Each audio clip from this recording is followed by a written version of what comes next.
গত ভিডিওটা যেখান থেকে শেষ করছিলাম সেখান থেকে এই ব্লগটা শুরু। তো ওই দিন তো আমি সন্ধ্যা পর্যন্ত ভিডিওটা কন্টিনিউ করছিলাম। এরপর বাপের বাড়ি গিয়েছিলাম একটু সুমাইয়াকে নিয়ে আসার জন্য। তো ওখান থেকে গিয়ে এগুলা নিয়ে আবার আসছি। তো এসে ভাবলাম একটু দেখাই। চালের আটার রুটি করছে আর হচ্ছে গরুর মাংস করছে আমাদের বাসায়। তো জামাইয়ের জন্য আর কি পাঠাইছে এগুলা। সুমার বাবার জন্য আমি নিয়ে আসছি, আমরা খেয়ে। তো ওরা বাবা ছেলে খাবে আর আমরা মা মেয়ে তো খেয়ে আসছি। আর এখানে হচ্ছে পেয়ারা আর কলা আছে। তো সেগুলো একটু বের করে গুছিয়ে নেই, ভাবলাম যে আপনাদের সঙ্গে একটু শেয়ার করে দেই। পেয়ারা আমার খেতে অনেক ভালো লাগে, আমি খুবই পছন্দ করি।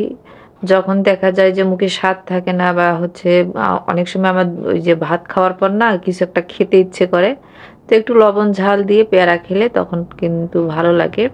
তো সেটাই আর কি, ওই জন্য পেয়ারাটা রাখার চেষ্টা করি। আর এখানে হচ্ছে আগের কলা ছিল, আবারও আজকে হচ্ছে সুমার বাবা এখন চলে আসছে, ও আমাদেরকে নিয়ে আসছে। তো ভিতরে আর যায়নি বাসার। তো ও হচ্ছে কলা কিনছিল, তো সেই কলাগুলা হচ্ছে এখানে রেখে দিচ্ছি। শীতের দিন তো আর নষ্ট হয় না, ওই জন্য একদম বেশি করেই নিয়ে আসে। আর আমার বাচ্চারা আবার খুব ফল খেতে মানে পছন্দ করে, ফলে ওদের কোনো অনীহা নাই। অন্য খাবার খেতে চায় না তেমন একটা, তবে ফল ভালো খায়। আর এই তো এগুলো এখন গুছিয়ে নিয়ে আমরা রাত্রে খাবার দাবার খেয়ে নিয়েছিলাম। পরের দিন আবার সকাল থেকে ভিডিওটা শুরু করতেছি। Good morning everyone. তো সবাই কেমন আছেন? আশা করি সবাই ভালো আছেন। আমিও কিন্তু বেশ ভালো আছি। আর একটুখানি রোদ উঠছে আর খুব সুন্দর বাতাস বইছে। আর আমার নয়নতারা গাছগুলা বেশ ঝোপালো হয়েছে আর ভালো ফুল দিচ্ছে, মানে কন্টিনিউ ফুল হচ্ছে। এই বিষয়টা আমার কাছে বেশ ভালো লাগতেছে। আমি কাজের ফাঁকে ফাঁকে একটু করে ছাদে আসি। আর ছাদে মানে আসলে গাছে যদি ফুল ফল থাকে তবে কিন্তু দেখতে ভালো লাগে, সময়টা খুব তাড়াতাড়ি কেটে যায় আর কি। তো নিচে চলে আসলাম আর হচ্ছে এসে এখন আমি বিছানাটা তুলবো। আর সুমাইয়া মাত্র ঘুম থেকে উঠলো, তো ওর হচ্ছে মিস আসার সময় হয়ে গেছে, তো ওকে ডেকে দিলাম। আর এখন আমি বিছানাটা গুছিয়ে নেই, কারণ এই রুমটাতেই হচ্ছে সুমাইয়া পড়ে আর কি। তো রুমটা যদি গোছানো না থাকে কেমনটা লাগবে, তাই না? সেই জন্য আগে রুমটা গুছিয়ে নিব। আর মশারিটা খুলে আমি হচ্ছে আগে নিচ্ছি। যদিও হালকা রোদ উঠছে, কিন্তু আমার বাসায় রোদ ঢোকার মতো কোনো স্কোপ নাই, যার কারণে বাসার ভিতর কিন্তু অনেক ঠান্ডা। আর এই ঠান্ডাতে কিন্তু চাদর সোয়েটার ছাড়া তো আর চলাই যায় না, এরকম একটা অবস্থা। তো আবারও এই ভিডিওটা যেই দিনের, ওই দিন বেশ ভালোই শীত ছিল। তো শীতের জন্য আর কি হাত পা ঠান্ডা হয়ে আসতেছিল।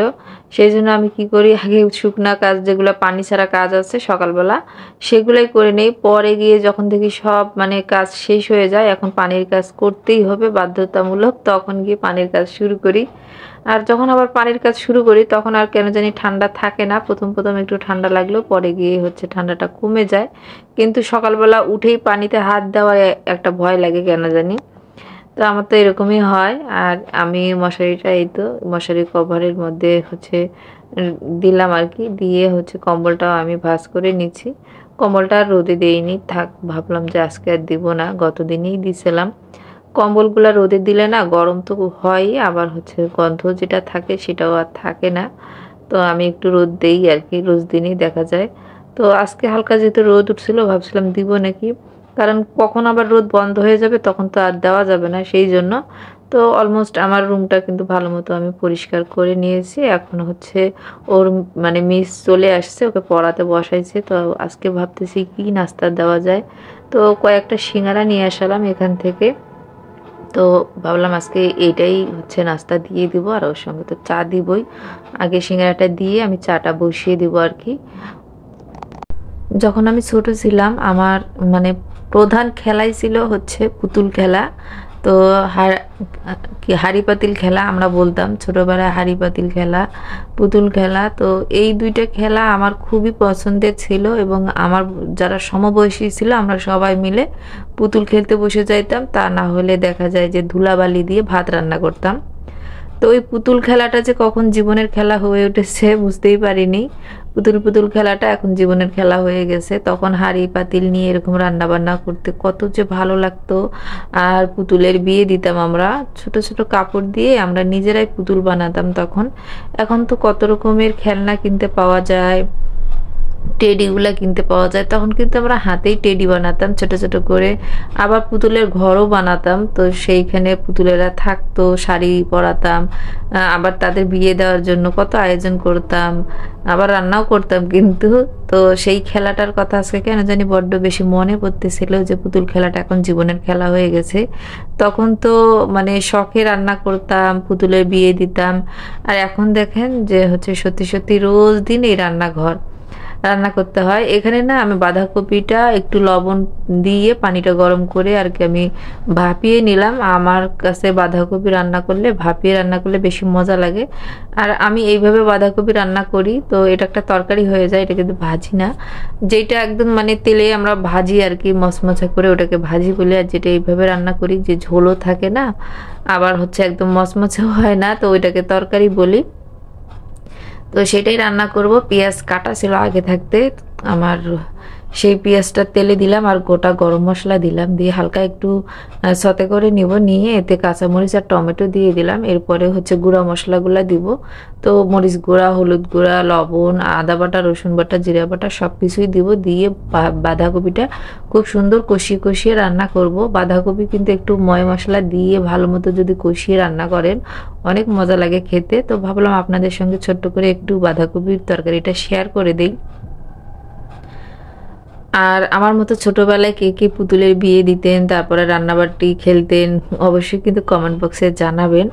আমার এটা খুবই পছন্দের খেলা ছিল। এখন দেখি যে আমার মেয়ে না পুতুল তো খেলে না, তবে ওই হাঁড়ি পাতিল নিয়ে কিন্তু খেলে, ছোট ছোট কিছু প্লাস্টিকের, তারপরে মাটির হাঁড়ি পাতিল ওকে কিনে দেওয়া হয়েছে। ও যেহেতু মেয়ে বাচ্চা, তো আমরা যখনই চিন্তা ভাবনা করি যে ওকে কিছু খেলনা দেবো, তো ওগুলাই দেওয়া হয়। তো খেলে, কিন্তু পুতুলের বিয়ে দিয়ে ওগুলা খেলে না। আর পুতুল হচ্ছে এখন ওর বাবা বাসায় রাখতে দেয় না, তাহলে নাকি বাসায় ফেরেস্তা ঢুকে না, নামাজের সমস্যা হয়, ওই কারণে কোনো টেডি টেডি আমার বাসায় কিন্তু থাকে না। তো ওই হাঁড়ি পাতিলটা ও কিন্তু ভালো খেলে, একা একা সুন্দর। এখানে কিছু আগের বছরের মটরশুঁটি ছিল, আলু, ওইটা দিয়ে মশলার সঙ্গে না মানে এখন কষাচ্ছি ভালো মতো। এরপরে ভাপিয়ে রাখা বাঁধাকপিটার মধ্যে দিয়ে দিলাম। আর আমি কিন্তু ভিডিও বাদে কিন্তু কথা বলতেছি, তো আপনারা একটু দেখে নেবেন আমি কিভাবে তরকারিটা রান্না করতেছি। আমি তো জানি আমার সকল আপুরা খুব ভালো রান্না করে, তো আমার দেখানোর কিছু নাই, বাট আমি এইভাবে বাঁধাকপিটা রান্না করি, তো আমার কাছে খুব খেতে মজা লাগে, ওই জন্য ভাবলাম একটু দেখাই। আর ওইদিকে না চুলায় আমি হচ্ছে গরম পানি বসিয়ে দিয়েছি, সাইম হচ্ছে গোসল করবে সেই জন্য। তো আমাদের বাসায় গ্লিজার করা নেই, এইভাবে পানি গরম করে কিন্তু বাচ্চারা আমরা সবাই শাওয়ার নেই। পরে আমি কিছু গাজর কুচি দিয়ে দিয়েছিলাম এখানে কেটে, তো দেখতে কিন্তু খুব সুন্দর হয়েছে।